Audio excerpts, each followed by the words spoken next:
What's up, everybody? This is your host, Dr. Phil 2, and we on the Shaping Your New Start Education Podcast. Listen, I'm excited to bring on my next guest.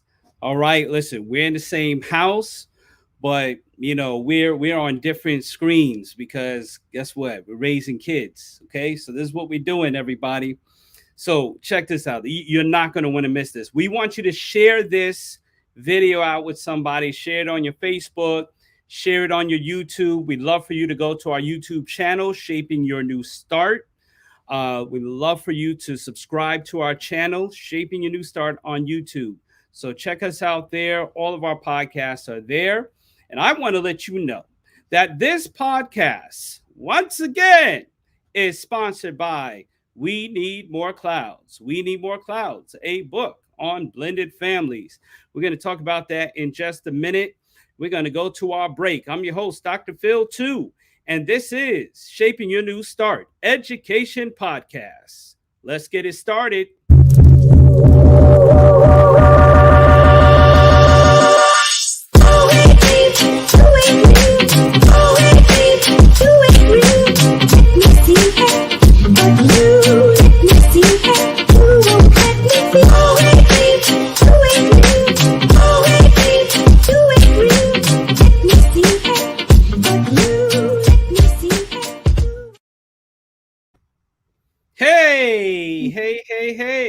Hey, honey.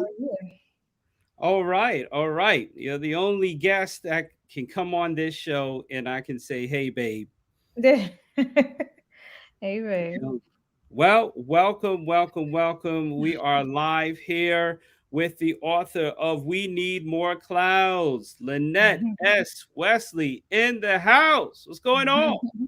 How's it going? Thank you for having me. Glad you're here. We're here to talk about your book. We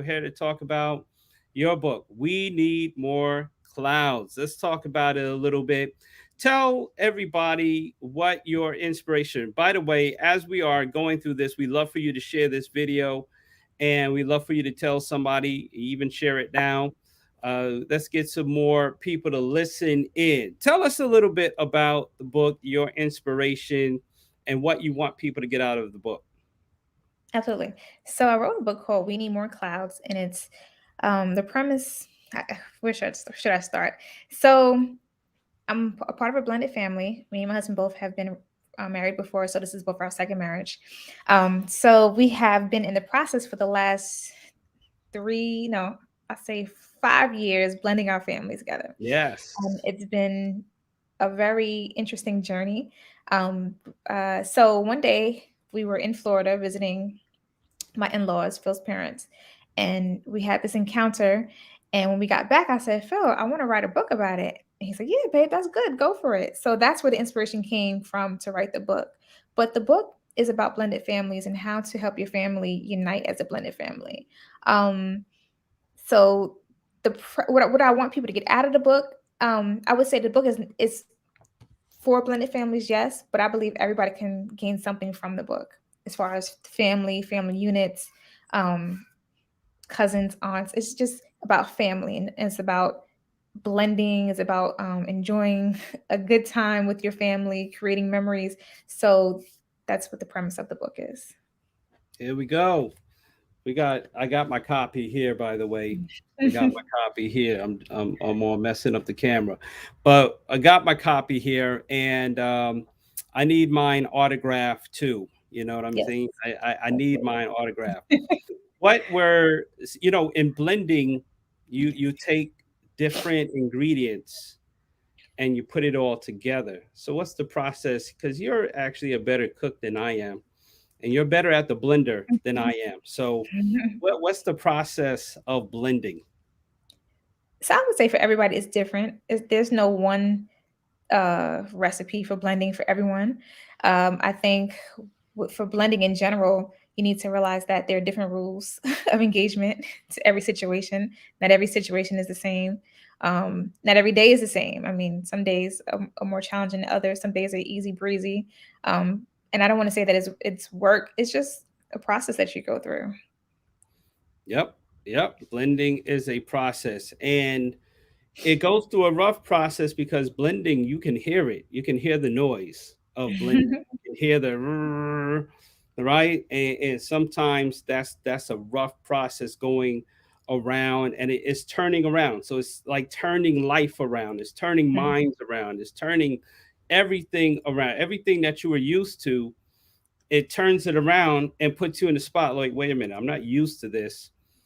How do we get used to this? So, when we talk about blending, if you listen to a blender, it makes a lot of noise. It sounds Mhm. rough at the end, but what does it come out to be after a while? A smooth consistency. And That's I think right. that's the end product that everyone is looking for, just a smooth consistency. And I think if you put in the work in the beginning, you'll get to that point where it's just a smooth consistency and you're not constantly thinking you have to blend. It comes natural. Yeah. Yeah.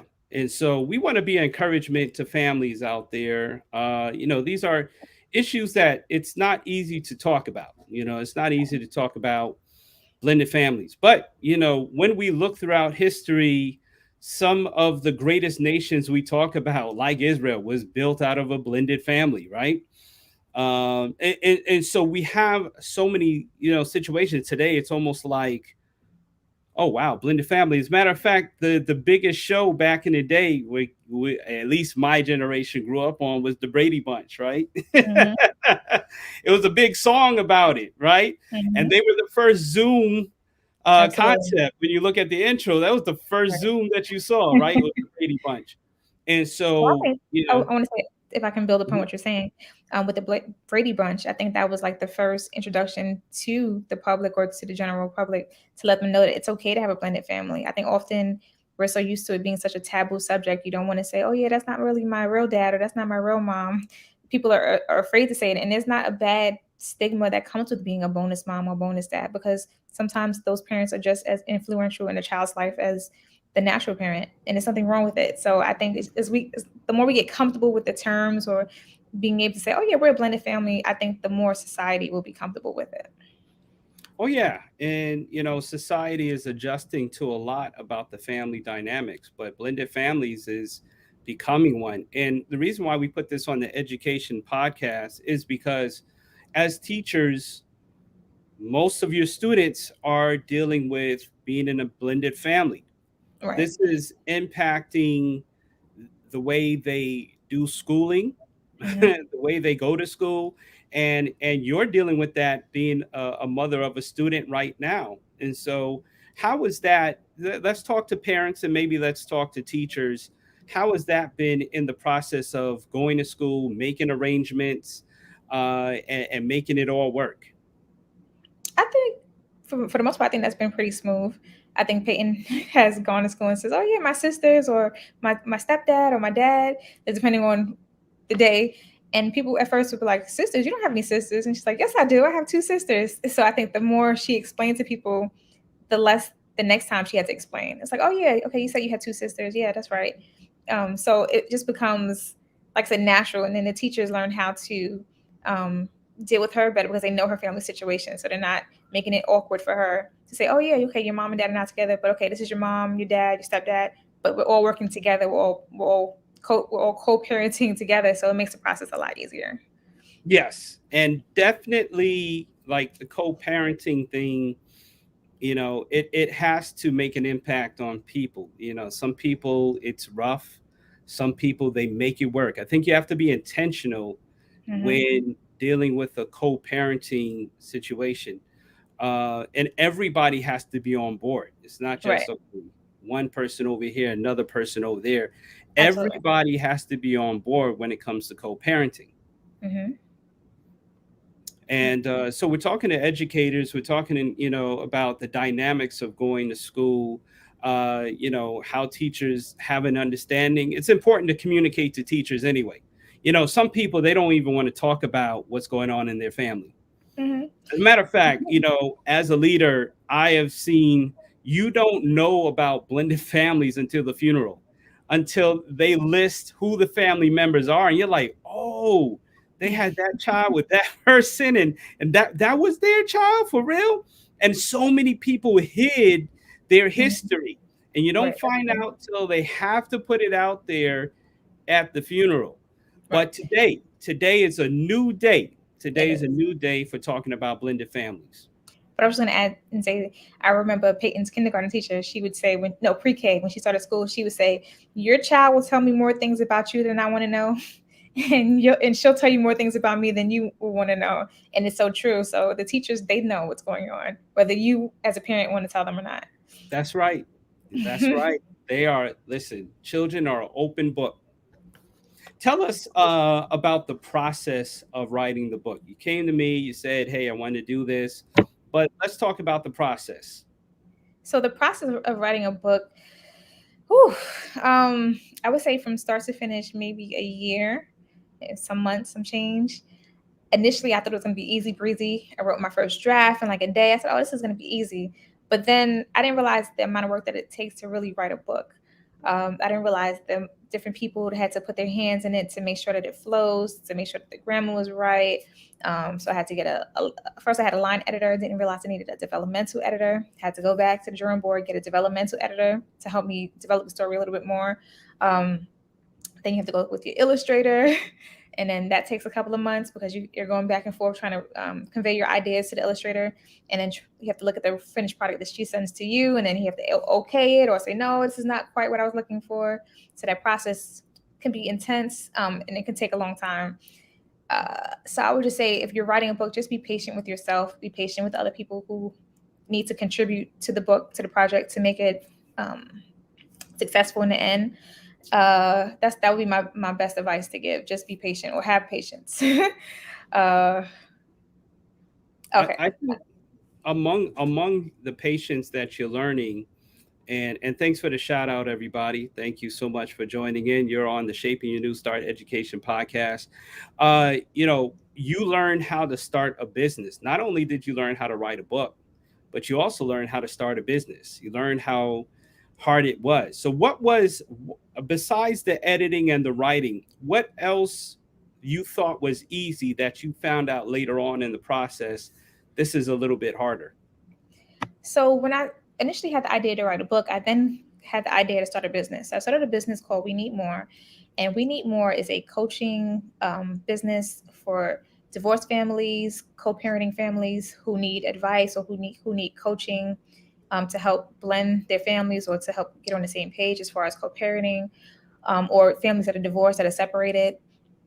So when I had the idea to come up with We Need More, I was like, okay, I'm going to start a business. But then I didn't realize I had to get an EIN number. I had to get all these different tax documents together. I had to get a website together. I had to get my bank accounts to get, like, it was so many different moving parts to start a business. Social media pages. And now that I've done it, I feel kind of like a expert because I've done it twice now. We started two businesses. We started We Need More, and then we started Wesley Property Solutions. And so when we did that one, I was like, oh, I know how to do this. Went on the internet and just got everything done.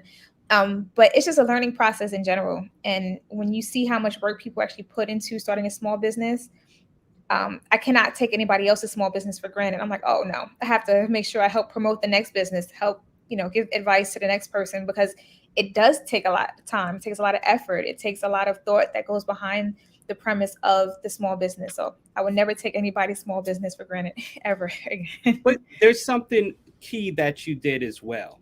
You paid for a coach. How Oh, important is yes. that in the process? Right. I don't want to forget that process. So initially, when I had the idea to write a book, I sat on it for a couple of months. I told Phil about the idea, and I said I have to get a coach. Well, the coach kind of came to me. I was on Facebook one day or on Instagram, and this flyer came up on my feed, and it says, "Do you want to write a book? Do you want to be an author?" And I said, "I have this book." I was like, "This is what I need to. I need to hire this person to be my coach." And the best thing advice, and I got this from my best friend, but the best thing she always says is invest in yourself. If you want to be great, you have to invest in yourself. So that means getting a coach for whatever areas you're lacking in to help develop you professionally. So it's like, all right, I know nothing about writing a book. This Instagram ad came up for this coach. I knew him from Morgan State because I went to Morgan with him. I said, I'm going to give it a shot. So I attended his free webinar that he gave. And then I hit him up and I said, I'm interested in becoming one of your mentees. Can you please mentor me on how to write a book? And he's like, sure, no problem. And that probably was like the best thing that I did throughout the whole process was getting a coach, because he walked me through the steps from beginning to end on how to self-publish, how to market, how to do social media. I mean, the list goes on and on, but that was the best thing. And his Instagram name is Writer Legacy on IG, or Young Executive. His name is Carl. That's what's up. So we're gonna shout him out. Writer Legacy, King Carl. He did a great job on launching it. He Let's did. talk about what we want to celebrate out of this process. Out of this process, your book became. Oh yeah, came number one. The first day it dropped, I hit probably 5 different number one new release bestseller categories on Amazon. So I was really happy about that.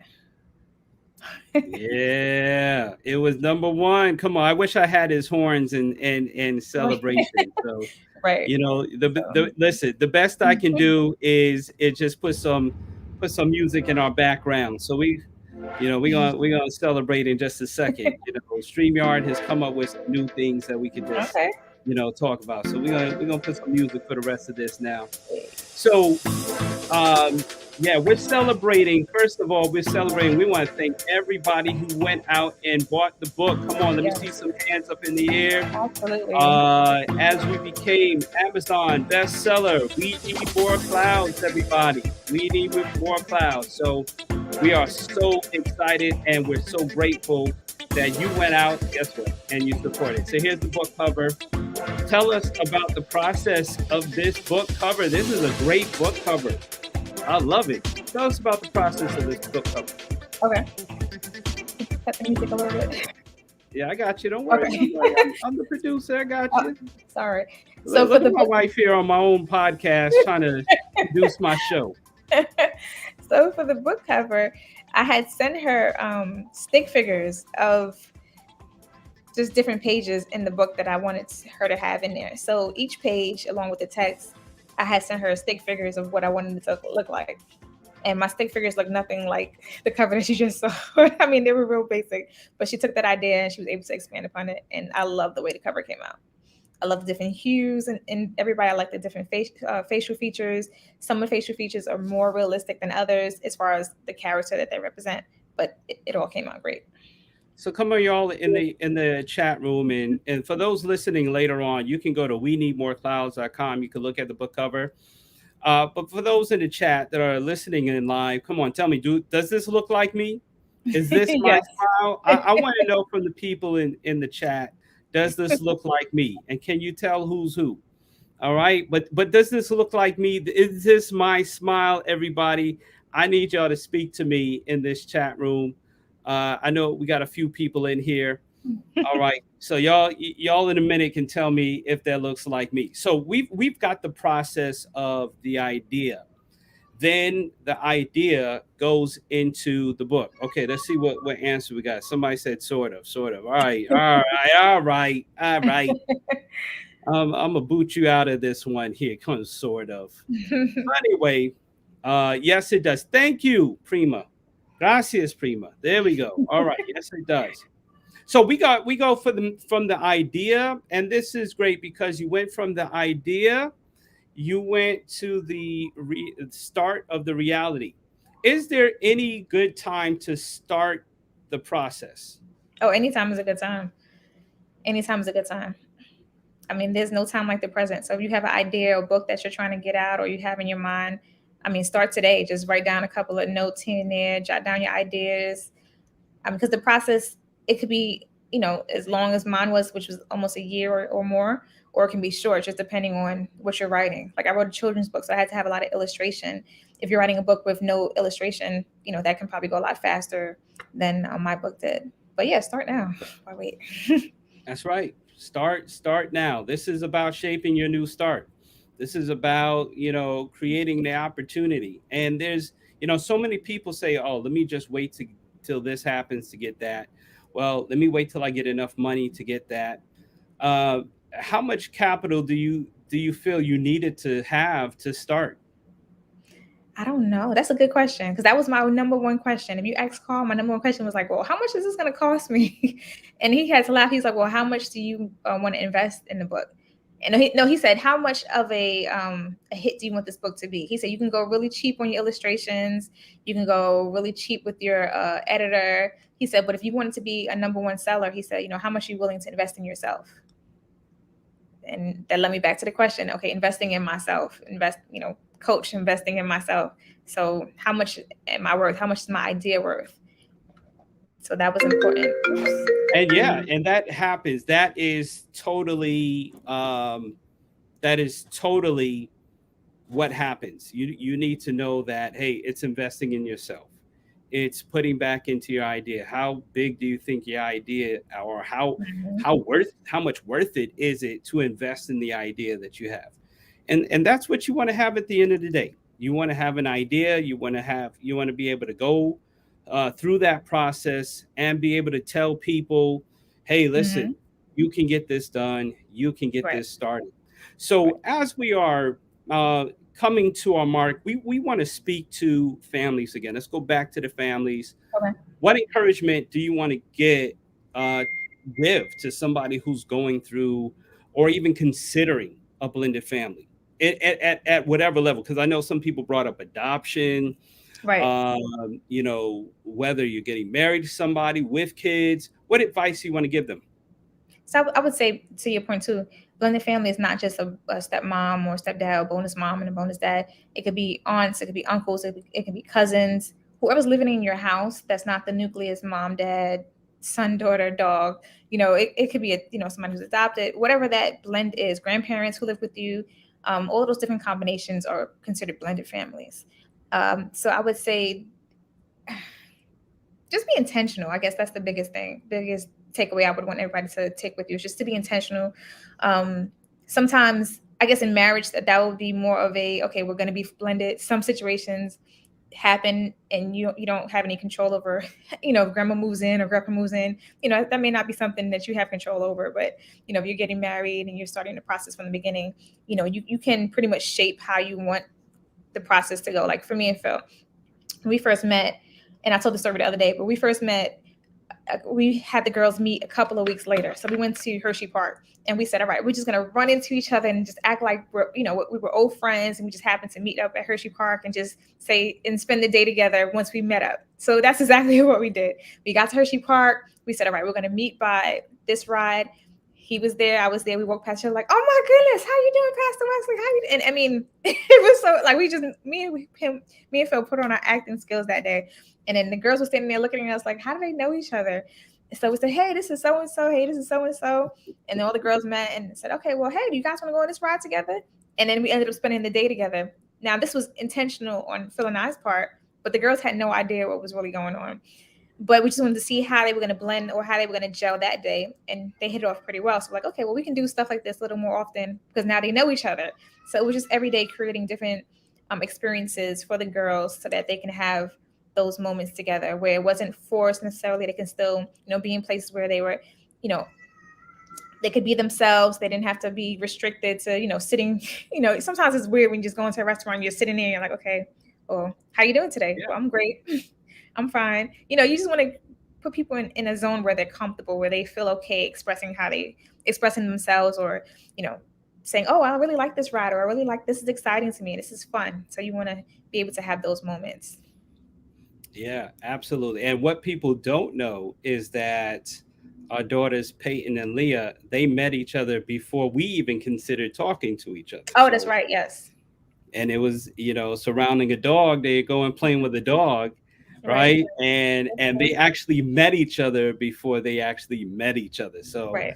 it's an amazing thing sometimes what God can do to bring people together, and you don't know how He's preparing the steps. So, for those who are considering or who are in, listen, there's hope. Don't give up because you're going through the blending time. Mhm. Going through the blending time, it takes time. You just don't turn on the blender and 1 second it's done. It takes a few minutes for things to smooth out. But be intentional, because the goal is for things to smooth out, Right. right? Intentionality is critical. And so, if we are intentional, then guess what? Things start to smooth out through time, because we're intentionally trying to make it work. We're intentionally working on the little lumps in the smoothie, right? Because even smoothies have little lumps, right? And Right. so you turn it and you twist it a little bit until it smooths out. So we want to be encouragement for everyone. And listen, going through this pandemic, it creates a lot more opportunity or awareness as we're Mhm. going through it. Absolutely. And I want to say, just not awareness for like the kids, but just for the parents as well. Like, this pandemic has not been easy for anyone. So it being like for me, I work from home. I'm in the house 24/7. So sometimes I feel like the walls are closing in on me. And just it has to make me more aware of my feelings or when I'm going through some days. I feel like, oh, I don't want to do this, or I just want to lay in the bed, but I have to make myself, okay, come on, let's go. Put on your happy face, you know, Hmm. people are counting on you. They're depending on you. You got to get up and get it done. So I mean, it's just, and some days you'll feel like that, and some days I was like Phil was saying earlier, like everything will be smooth sailing, and then maybe something there's a bump in the road, but you got to just keep going because you want to get to that part in the process where the blending is a smooth consistency, and that's just part of the process. It's part of life. Anything in life, you're gonna hit road bumps or speed bumps, and you got to That's it. keep going. That's it. That's it. Everybody, thank you for those who have purchased the book. We want you to go on Amazon and we want you to write a review, a good review, a very Yes, nice just review. write a All right, 5-star review, be kind. please. And I guarantee anybody who gets this book is going to love it. Some of you are getting your book very soon because Yes. it's like on the way. Go to We Need More Clouds. Well, tell us where to go, babe. Okay, so you can go to www.weneedmoreclouds.com. You can order your book there. You get a signed copy from me, and another special little surprises in the package. Or you can order from Amazon or Barnes and Nobles. I'm also on Kindle. I'm working on getting it on Nook, and there are several other sites that you can get it from wherever books are sold. There you go. There you go. That's your sales pitch, everybody. You can get We Need More Clouds. Go ahead. Listen, maybe you already bought the book, but you're so inspired right now that you are like, hey, listen, I got to get another one for this person and for that family. Or just send the link. Simply send the link. Send this Yes. podcast so that people can hear straight from the author about this book.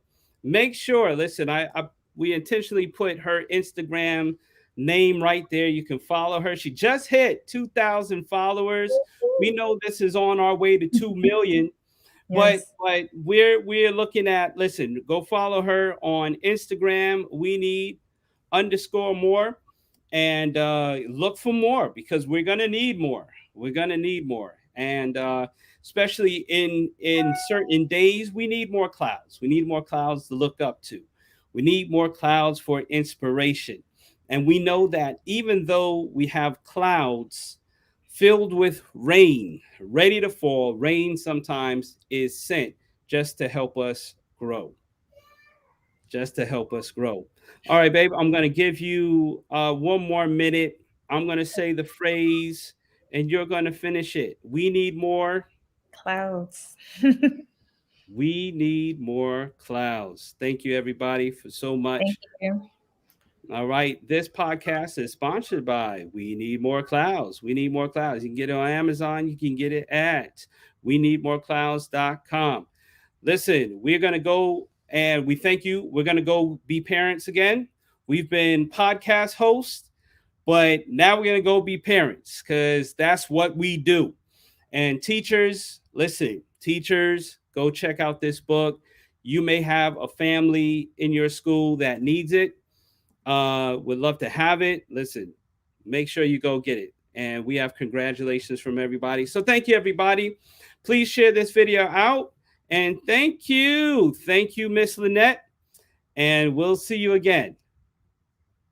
All right, everybody. This is the podcast, Shaping Your New Start. Shaping Your New Start podcast. Listen, thank you so much for congratulations. Thank you, everybody. Thank you, cousins. Thank you, family. Okay, I don't know if I should put him on. Should I put him on? Give me the thumbs up. No. Okay, we're being parents today. We're being parents. Thank you, everybody. Please make sure that you support and please make sure that you subscribe to our YouTube channel, Shaping Your New Start. We have plenty of podcasts, education, everything education. And we want you to be a part of this growth, of this movement. And we want you to shape your new start. And there's no better time than today. Today, you can start over. And it's okay to start over. It's okay in your relationship to start over. It's okay in your purpose to start over. It's okay to have a new start. Matter of fact, it's wonderful to have a new start. I'm your host, Dr. Phil, too. Take care, everybody. Go out and shape your new start.